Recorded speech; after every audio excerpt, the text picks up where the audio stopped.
Hello everyone, I hope you're all well. I'm Karen Doyle, Operations Director of CTAM Europe. I'm here to welcome you and thank you for joining us today. If you hear thunder, I do apologise, we're in the middle of a huge storm here in Manchester.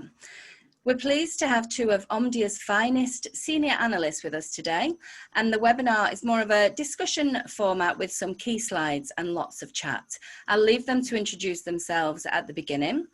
The session is due to last around 30 minutes. We'll have a few minutes for questions at the end, so please do get involved and ask you via the Q&A button.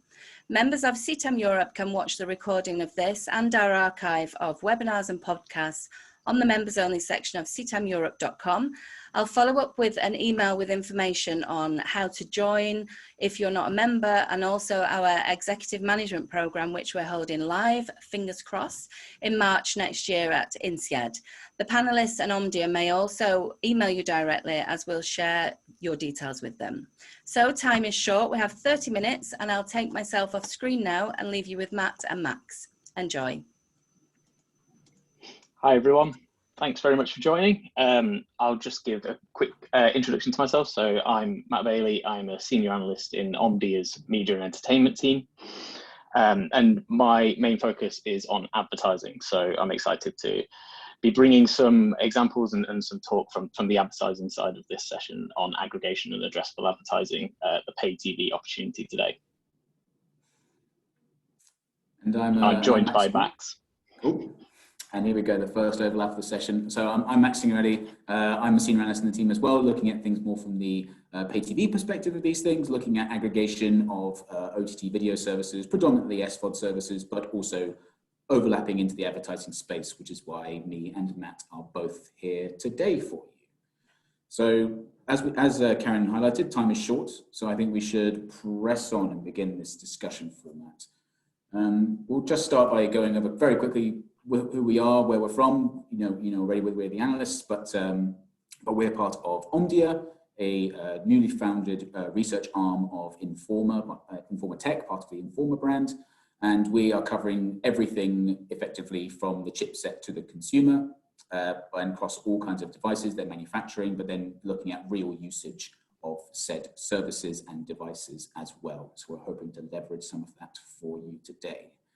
So without further ado, let's jump into some of the content. And Matt, I think you might give us a little bit of color on some of these graphs we've got here.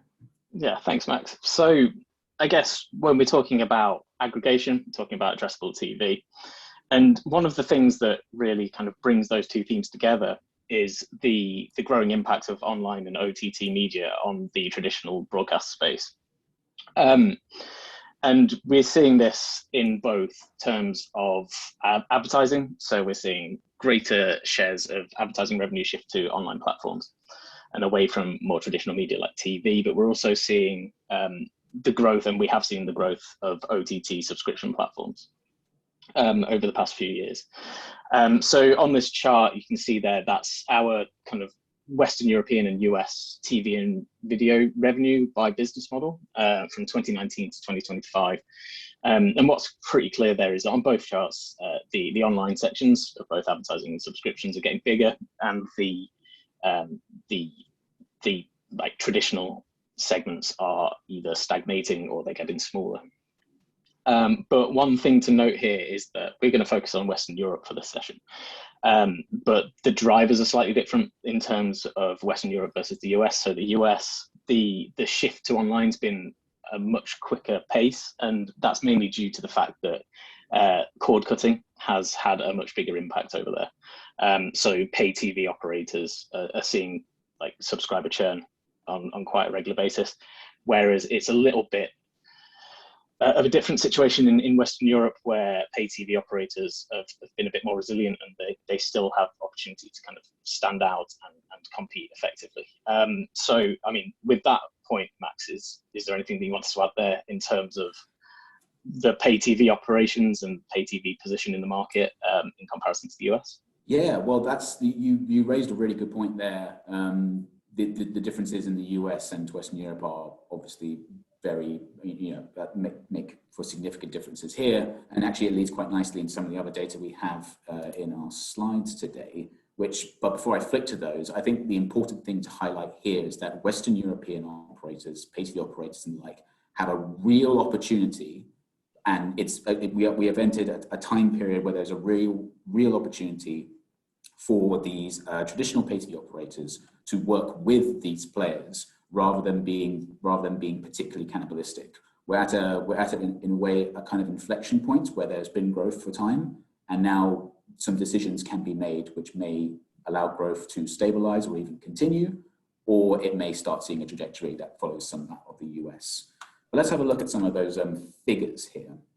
What we're looking at here is 2020 to 2025 subscriptions compound annual growth rates for pay TV in the light blue and online video, and well, more specifically online subscription video in the pink. And the story is pretty consistent across the board as far as online is concerned. Online is continuing to see extremely strong growth. 2020 has obviously been massively beneficial to the OTT subscription business, and is set and has created this platform for them to continue their quite rapid growth moving forward. Some of the US is obviously highly characterized by the launch of new age direct-to-consumer services, and we're seeing them do particularly well. And in that sense, that can be to the detriment sometimes of the pay TV platforms. But the rest of the world hasn't quite got there yet. Nevertheless, that growth is still quite big. When you look at the negative sides on the pay TV, however, we're obviously seeing the strong effects of cord cutting in the US and Canada. Compound annual growth rates are approaching 5% there. But like I was saying, in Western Europe, the examples we have there are much more varied, or when I say varied, they are at this, like I was saying, point of inflection, whereby some of them aren't growing at all, some of them are still growing a little bit, and some of them are starting to head in the negative direction. And that really then is starting to be characterized by how these operators are working alongside some of these other competitors. Someone like Netflix started this years ago when they started saying, we'd like to partner with pay TV operators. And people at the time thought they were mad. And people who they were trying to partner with thought that they wouldn't want to partner with someone who was effectively their competitor. But as time has gone on, we've seen these platforms become effectively another channel that one has to add to a pay TV super aggregation platform. And as far as I'm concerned, that has implications not just on the subscription side of things, but across every business model of video, across transactional video and indeed advertising video. Would you agree with that, Matt? Yeah, definitely. There's definitely a lot of stuff happening in the advertising market that's kind of like converging on this point, particularly with the kind of the shift in focus towards connected TV as the kind of next big growth area.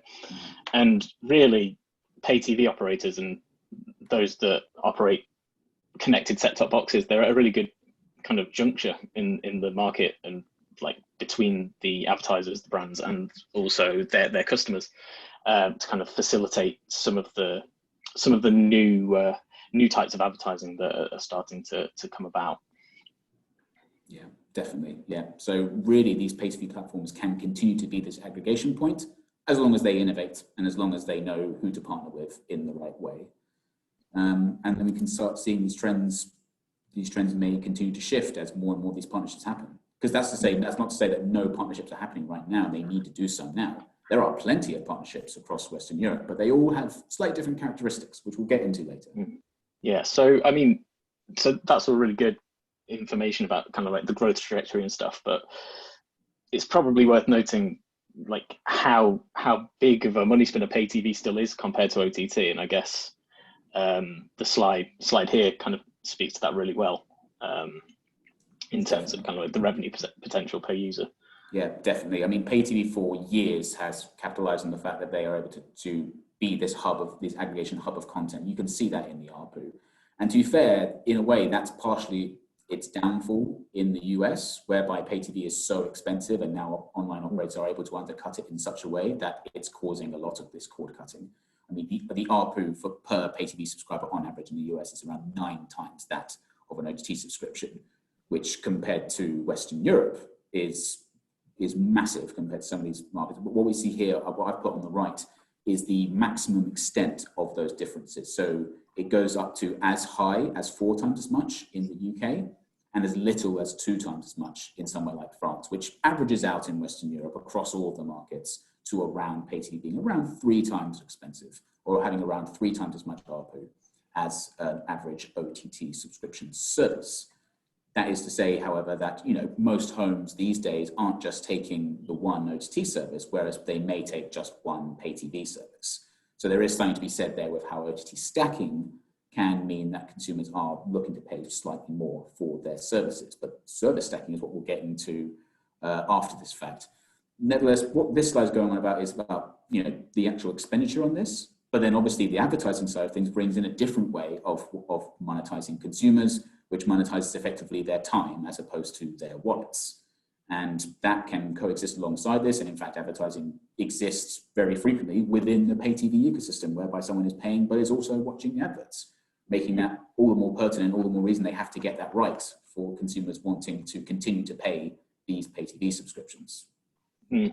Yeah, and we're getting that as well in kind of like the OTT segment as well. So we're seeing more operators pursue a hybrid monetization strategy. So not just getting someone to subscribe and pay to subscribe, but also adding adverts to it or offering different tiers based on subscription costs. Some might include ads, some might not. Some might offer a reduced ad load. So really what we're seeing is a lot of the kind of trends that already exist in pay TV and traditional TV market, they're also starting to kind of become more present in the OTT market as well. Absolutely, yeah. And so if we actually flick on to the next slide now, we're going to have a look at what that kind of service stacking actually looks like.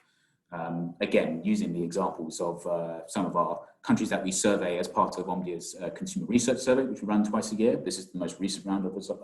We've got the most recent round of results in April.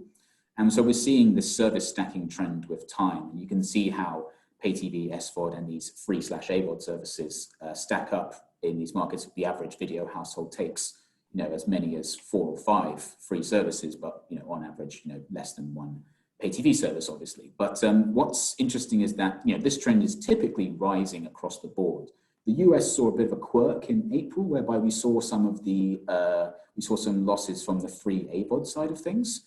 But really, that as part of our analysis we did there, that's a consequence of cord cutting, because these free AVOD apps include the likes of the US broadcaster apps, which are typically gated behind pay TV subscriptions. And as those pay TV subscriptions fall and usage on the set-top box declines, usage of these apps that you get as part of that system is set to decline as well. So it'll be interesting to see if in our November round, that is a trend that stabilizes or continues or potentially returns, depending on the nature of the market post-COVID. But we'll be keeping an eye on that for sure. But the story in the other markets is one of growth, more or less across the board, across all the countries that we've surveyed in Western Europe.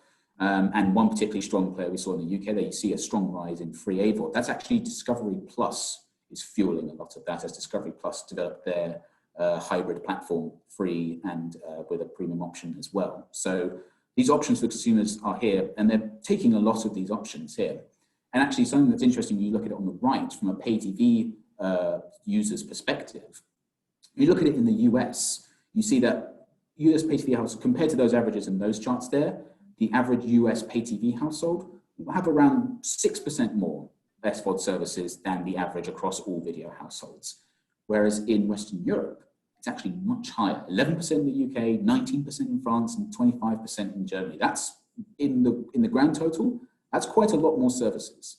And that's in a sense a function of being able to have everything in the one place. A lot of operators are doing those kind of partnerships from across all the telcos and all the pay TV providers. But also it's the resemblant of that these consumers at the end of the day are content hungry and they want to be able to access the content. And increasingly these days, that as OTT literacy rises and these services become more widely available and easily accessible through devices or through indeed pay TV packages, there's a lot to be said for them across the board. And that story for SVOD actually trends very similarly for advertising funded services as well. So there's a big opportunity there. I mean, Matt, is there something you want to look at from the advertising side, looking at some of this data here? I think as you just kind of made a good point about how there's this stacking, but it goes across different business models. So the aggregation piece isn't just about subscriptions, it's also about finding a way into kind of like advertising ecosystem, the advertising revenue stream as well. Really interesting to see the decline in AVOD kind of stacking as a result of cord cutting in the US. But then again, we've got these big broadcaster-owned AVOD services. So even though we're seeing like a reduction in that stacking, that's not the case in terms of revenue. 2020 was hailed by many people as the year of AVOD, and our data definitely shows that. And we're expecting it to continue to grow significantly over the coming years as well. Yeah, that's a really good point to highlight there, actually, is that that decline was caused by those broadcaster services, but in the meantime, AVOD services like Pluto TV and IMDb TV in the US, they all grew. Their share of that average grew, and they're all seeing strong growth in the users and the space. Yeah, and we're also seeing those broadcasters that run those TV everywhere apps that have had declining usage shift their attention elsewhere. So the US doesn't really have like a BVOD market like the Western Europe one does. So there's more of an opportunity for these kind of like standalone AVOD ad supported free video services or hybrid ones. So we've got Peacock, which is NBC. We've got well, Disney's got Hulu as well, but that's also kind of like a hybrid model. And Fox also owns Tubi, which is entirely ad supported. So we're seeing those players kind of like shift a lot more attention towards those platforms, which it's going to be a big growth area. So definitely want to look out for, and it'll be interesting to see how those services kind of play out within kind of like existing pay TV platforms and aggregation. So will they be treated the same way as the likes of Netflix, or will there be some other kind of special deal that needs to go ahead on those contexts? But I mean, in terms of the stacking, we've seen why there is a case for pay TV operators to kind of become the aggregators and to aggregate different OTT services. But I mean, I'm pretty interested to hear what are the types of kind of bundling options there, and what are the types of partnerships that pay TV operators are going into with these specifically subscription services. Oh, Matt, it's almost like you know what the next slide is. let's jump into that. Let's have a look at what some of these partnerships begin to look like, and more importantly, their evolution with time. Like I said, there's plenty of partnerships across Western Europe. There are hundreds of partnerships between online operators. Like I said, started by Netflix, more than 5 years ago, we're talking. And they integrate in different ways. And, you can have everything effectively from an app integration in a set-top box to, the kind of very complicated, more detailed service stacking that you can see in something like subscription swapping at the end there. And there are examples across the board.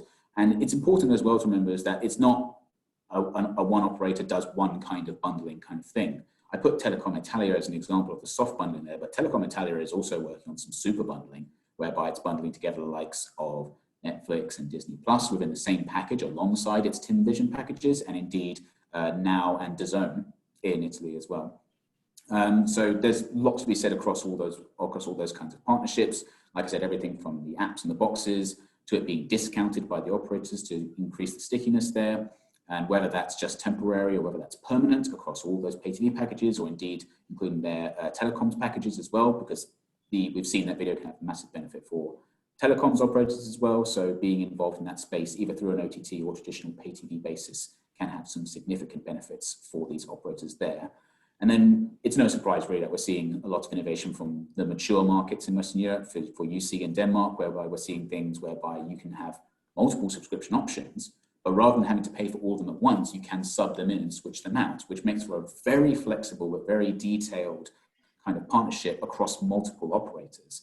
And there really explores an opportunity to build on the flexibility that OTT provides and combine that with the pay TV experience. And more, I think that's those kind of, we're going to see the trend progressing up those chevrons there, and we're going to start seeing more of these more complicated and intricate bundling packages within the pay TV ecosystem. And certainly there'll be a place for hybrid and advertising services alongside them as well. But there's quite a lot of details there. So I think in order to we have a few more slides that we need to have a look at here, Matt. I think if we jump to the advertising slide, I think we can segue into that quite nicely with what I thought was a very impressive diagram here, looking at the advanced television and addressable TV classification side. So maybe you want to take us through this quickly. Yeah, sure. So, I mean, we've talked about partnerships on the subscription side, but there's also partnerships happening on the advertising side. And part of the reason for that is just how complex the TV and video advertising ecosystem is becoming, and has become already. I mean, I'm not going to go through everything on this because it would take about twice as long as we've got here. But and this is even like a more simplified version of the space. But what's kind of clear from this and this way of looking at it is that there's a number of different places that aggregators can play in this space. So pay TV operators, they're ideally positioned for a number of these kind of services. So addressable TV advertising, so that would be linear TV advertising that is kind of targeted at a household level. What you'll see is that pay TV operators, some of the kind of more advanced ones in this area, operate their own technology and their own ways of doing this. So we see stuff like Sky AdSmart in the UK. It's been a leading kind of technology platform for addressable TV advertising. But we also see opportunities across other places. So as we said, OTT AVOD platforms or hybrid OTT platforms, they're finding their place on pay TV operator platforms, particularly as more devices and set-top boxes become connected to the internet. So there's not only the opportunity to dynamically insert addressable and targeted advertising within a linear TV channel feed, there's also the opportunity to kind of make a play into that area of kind of also facilitating ads within an OTT context. And it's interesting because we've seen other owners or operators of hardware make quite big plays in this area. So if you look at what Amazon and Roku are doing, so they're essentially becoming the new aggregators for OTT, or that's what they're aiming to do. And as part of that, if there's an ad-supported service on their that's running on their devices or on their platform, they will take a 30% ad inventory cut from there. So essentially taking an ad inventory share of any advertising that runs on their platform from third-party services. And that's another area that pay TV operators should be looking at in terms of their ability to monetize usage through their devices. And then we've also got other areas. So we've got online video advertising that's dominated by YouTube, and there's also Facebook in there as well. But in terms, and that's kind of an interesting one because it's an opportunity and a threat to like the traditionally TV ecosystem. We've got some big players there, the digital giants, that are increasingly taking a higher share of total advertising revenue on a global basis. But they're also the ones that have probably the best technology and scale of technology that can reach across regions and platforms. So, and as this becomes more complex, players within this ecosystem, they're going to need to start partnering with each other. So if you look at some of the deals that have been done, so what we've seen, particularly in terms of technology partnerships, we've seen pay TV operators partner with other pay TV operators. So Sky and Virgin Media in the UK, they've partnered, and basically AdSmart's available on Virgin's footprint of consumers in the UK. But we've also seen certain pay TV providers and operators kind of partner with tech companies. So Google is making a pitch for becoming the technology partner for the back end of a lot of the addressable TV advertising. So Bouygues in France, they partnered with Google to basically make their addressable TV technology work. So it's an opportunity for not only kind of partnerships across the space, but it's also an opportunity to kind of increase the value of TV advertising inventory, because that addressable TV advertising inventory, if it's more targeted, it tends to command higher ad rates or CPMs from advertisers, and therefore can bolster kind of like the TV revenue line of operators and broadcasters. And that's the other point as well. There needs to be a lot of kind of partnerships between broadcasters to kind of compete in terms of scale with the online giants, and also be able to kind of offer a full market kind of addressability, and like a technology stack that has enough scale basically to function and compete against the digital giants. So if we kind of like move on to some of the other slides, I think we're running out of time.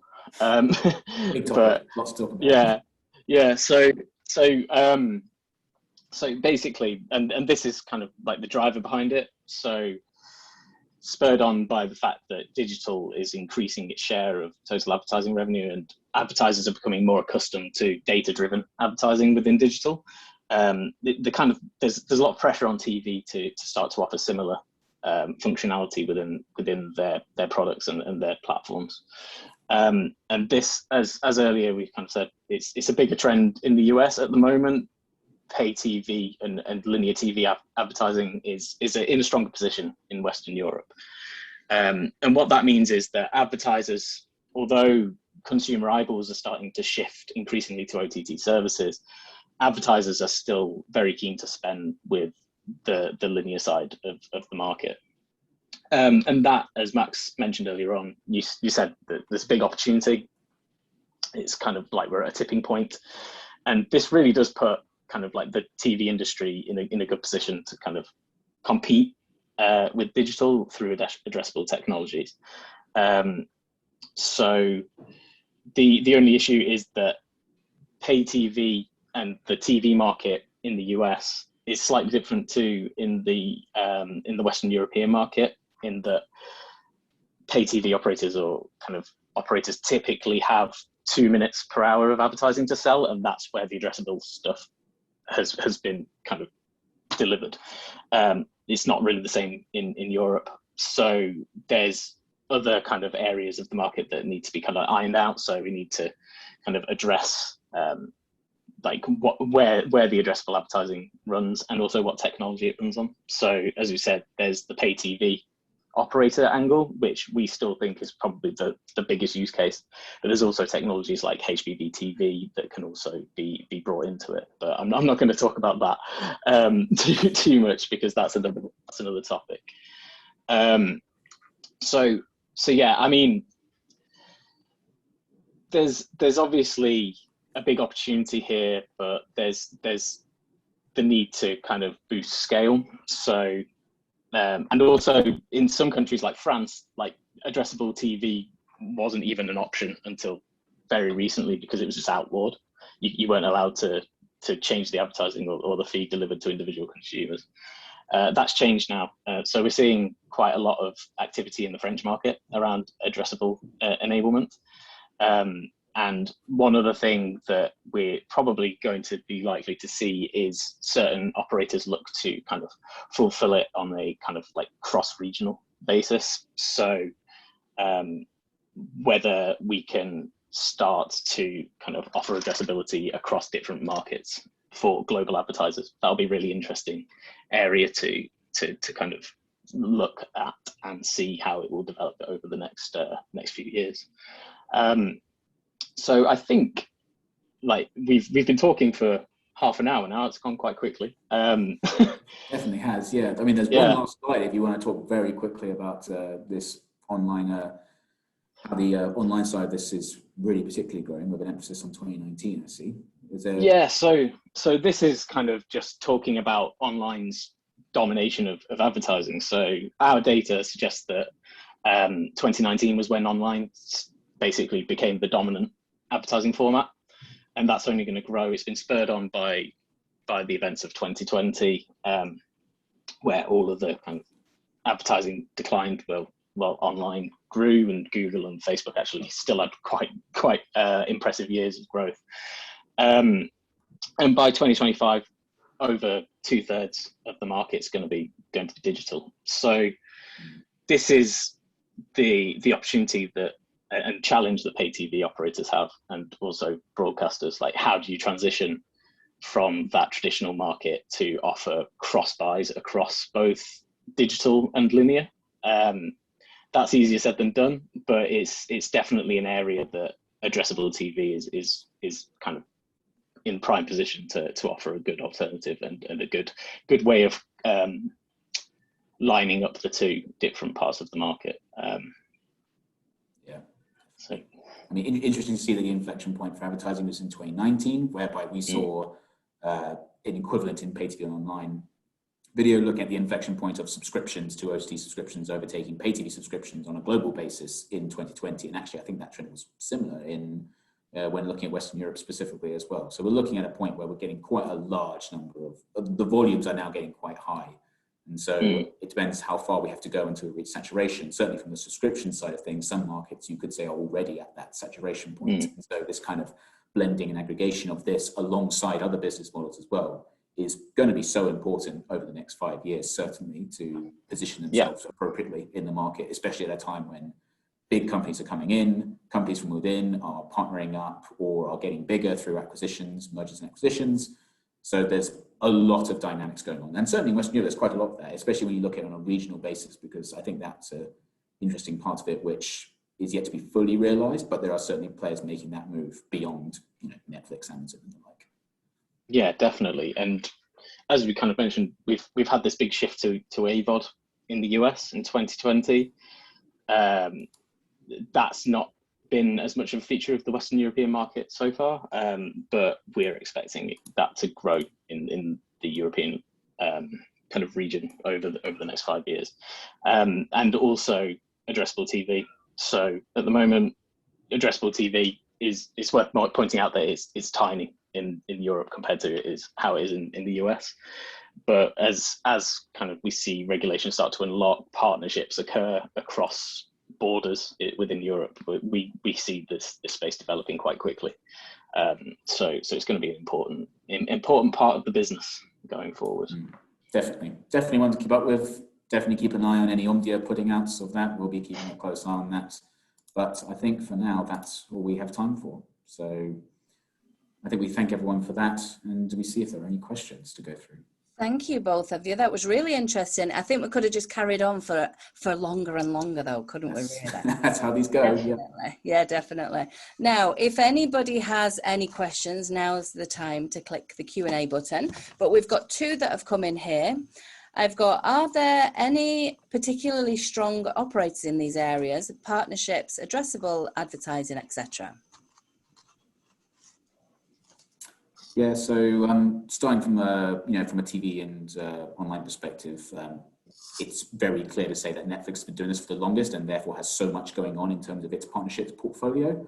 That said, that's not locking anyone else out of it. And actually quite a lot of other players are getting heavily involved in that space and increasingly getting involved. We've seen over the years 2019, 2020, and certainly into 2021 as well.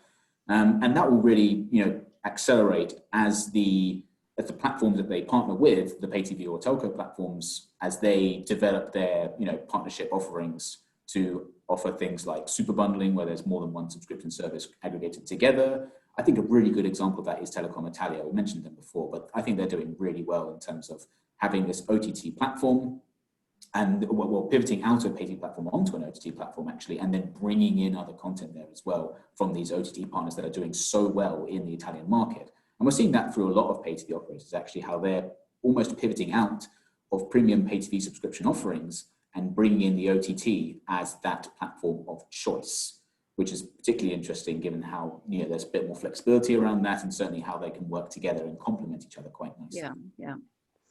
One has just come in now. How do you see the future of cinema as a result of these trends? So that's an interesting one, because cinema's been a big topic in 2020, right? How when they're all shut, what happens moving this forward? Certainly there's been a lot of development in the transactional space, the introduction of premium video on demand. But from what we understand from asking the consumers themselves through our consumer survey and what we've seen from the data is that PVOD is not going to be as cannibalistic as people may have thought. And we think actually that there's going to be some room for additive nature there. And even with the likes of, Disney Plus existing and having their content go on their services faster, there's still this element of people who go to the cinema without having to replace that with an online experience. It's more for those that can't go to the cinema, who would prefer to see it at home. And I think and we've seen that in theory going to be more additive as time goes on, although we have yet to see the full realization of that post-COVID. So again, watch this space.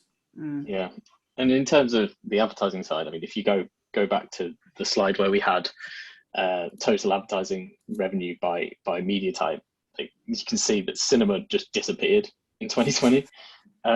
It basically fell off a cliff, but we are expecting it to gradually come back up as consumers return, and it's about giving choice to the consumer.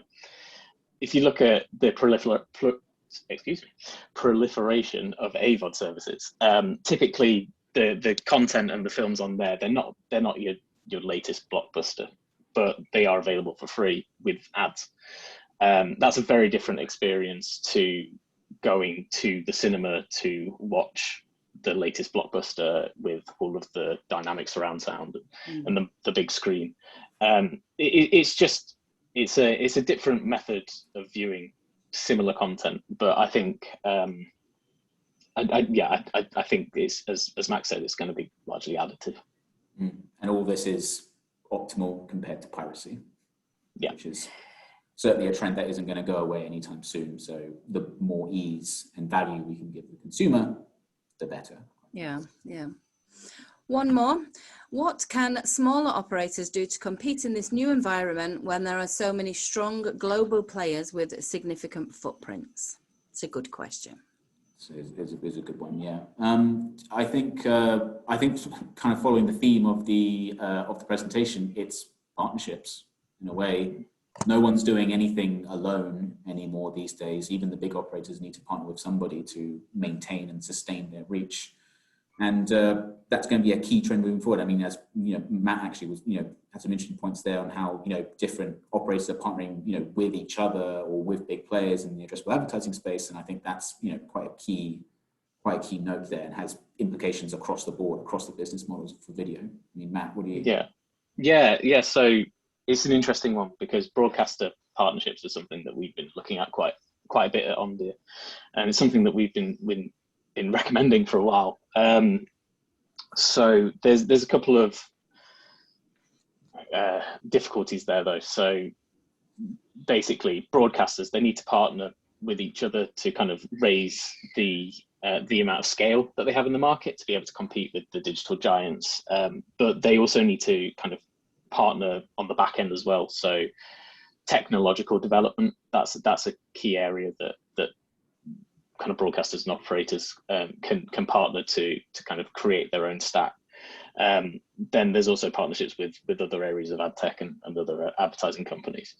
But one thing that we've seen actually in the French market, so there's the proposed merger of TF1 and M6, which is it's expected to close by 2022. So it's likely that we're going to see a degree of consolidation in the media market over the coming years as well. But at the same time, they're going to be wary of competition concerns and kind of regulation. So it'll be a fine line, but I definitely agree with Max. Partnerships, merging together to make a bigger entity to be able to compete with the bigger players, that's all going to be part of it. Yeah. Excellent. Well, thank you everybody for joining. If you've got any more questions, both email addresses are on there. They will follow up, or Omdia will follow up with more of their findings and reports and everything. But of course, you can unsubscribe if you wish to. And if anybody is wanting to view this presentation again, or any of the other ones, then they're all on the archives on ctameurope.com if you are a member. So this is our last one for the summer now. So thank you, both of you. Matt and Max, it's like Ant and Dec. Thank you very much. And thanks everybody for joining. Have a good summer, and we'll see you all in September. Thanks, guys. Thank you. Bye. Thank you. Thank you all. Take Bye. care.